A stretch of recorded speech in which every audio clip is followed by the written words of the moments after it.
Tackle from behind, loses the ball, it's rolling around. Can Kozad fall on? They finally force a turnover. He's at the 50, he breaks it back, comes back across the grain. He's gonna go. Hail Caesar. Pummels of football. Coming up with it is Gothenburg, and that's going to be a return for a touchdown. Makes the catch at the 35, breaks a tackle, 25, 20, 15, 10, 5, touchdown Loomis.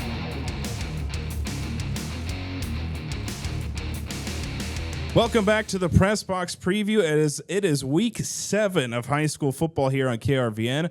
John Willis and Scott Foster with you. Just 2 games left in the regular season for 8-man football, 3 and 11-man, and these games becoming really important. It's hard to believe we are at 7 weeks. You just said that. I couldn't believe it. It was just with that long ago that we were standing outside at here in Lexington doing talking about this. It's crazy. Boy, we had some big games last week.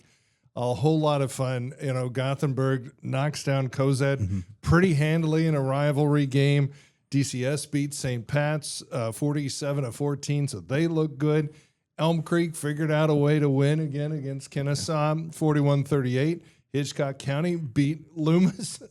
Go figure, Loomis. Yeah. You know, and Papio South beat Kearney 45-17 in the top 10 match. SEM beat Wapaw 63-33 in a top 10 6-man match, and Overton beat Bertrand. So, boy, I tell you, there are a lot of teams jockeying for playoff position, and there's going to be some huge games coming up this week. Feels like every week we're circling at least a couple of those D2 8 districts. That district is turning into a monster district right now in D2. Well, we're back to the old classic KRVN doubleheader this week. First up, Gering and Lexington at 7 on Cami Country. How about the Lexington Minutemen, though? First time winning 2 games or more since the 2021 season after beating Alliance last week 14-8. Now, obviously, you can circle the big performance from Grayson McFarland. He had a great game, a couple big touchdowns, but the Lexington defense really stepped up and got some key stops. Yeah, only allowing 8 points. I don't care who you're playing, you know, and that wasn't a bad Alliance team, but they did well.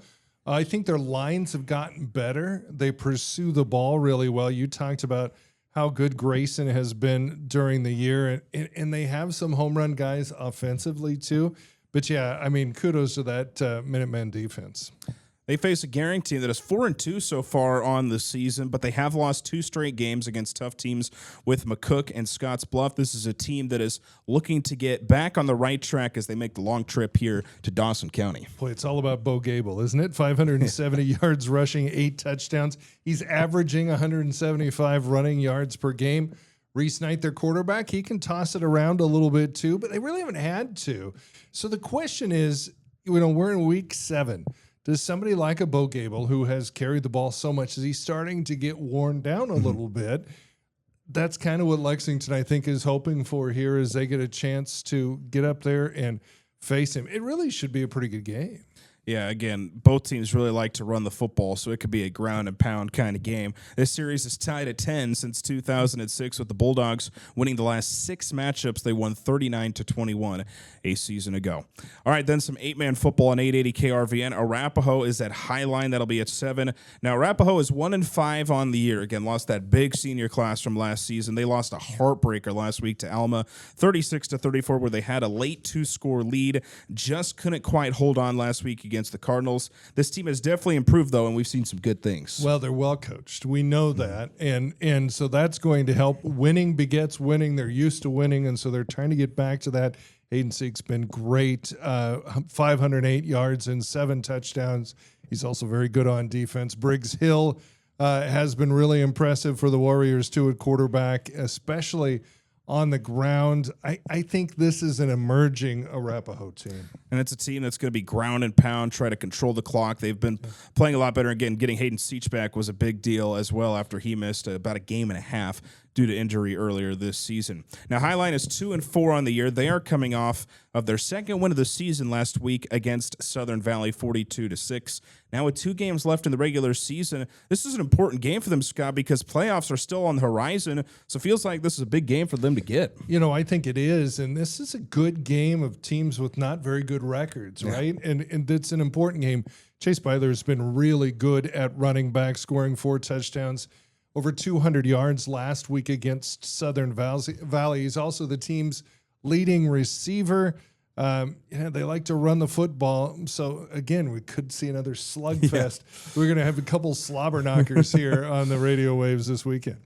Yeah, and again, when talking with both head coaches, that's kind of what they expect in this one. A lot of running the football. It's going to be maybe a limited possessions kind of game. Highline is 4-2 versus Arapahoe, but the last matchup was taken by the Warriors, winning 51-12 a season ago. All right, taking a look at some of our other area games to watch. On Thursday, we'll have Sandhills Thedford at Mullen. That'll be on our sister station K-Bear. Friday, Gothenburg's at Holdridge on KUVR, and Ravenna's at South Loop. That's on K-Bear. Scott, what other games are you kind of circling for this week? Well, I'm interested in the Adams Central Cozad game. Cozad's kind of licking their wounds after the beatdown in Gothenburg. Adams Central is 1-5, but they ran into two really tough teams these last couple weeks after looking like they'd kind of gotten it together. I still think there's some athletes there. This is a big game, especially for Cozad, who's 17th in power points right now, so they can't afford to go anywhere.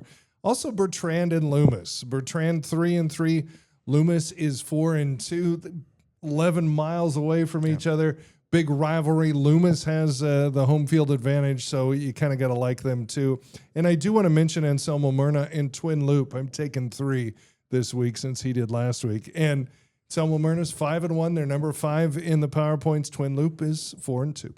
Yeah, 9th in the coaches' poll is Anselmo Myrna. That should be a good one. I've got another 8-man game, Overton and Cambridge. We keep looking at that D2 8 district, 4-2 Overton, 5-1 Cambridge. That'll be a big one. Both teams in a good position for the playoffs, but want to maybe host, and so that's a big game for them. And then Broken Bow and Minden, a couple of 2-4 teams. Minden has played well against some good teams, but haven't quite found their way to winning some of those games, and so this is an important game against a good Broken Bow rushing attack, and so we'll see how that one ends up on Friday. I stole one from you, didn't I? Yeah, that was not very nice. I didn't mean to do that. That was not nice at all, but we'll work past it. But that'll do it for this week 7 edition of the Press Box Preview. Again on our stations, it's Gering at Lexington. That'll be at 7 on Cami Country. Tyler Cavalli and Scott Foster will have the call on that one, and then Arapahoe is at Highline and Elwood at 7. That'll be on 880 KRVN. Jacob Roth and myself will bring you all of the action. Enjoy this week's games, and we will talk to you next week.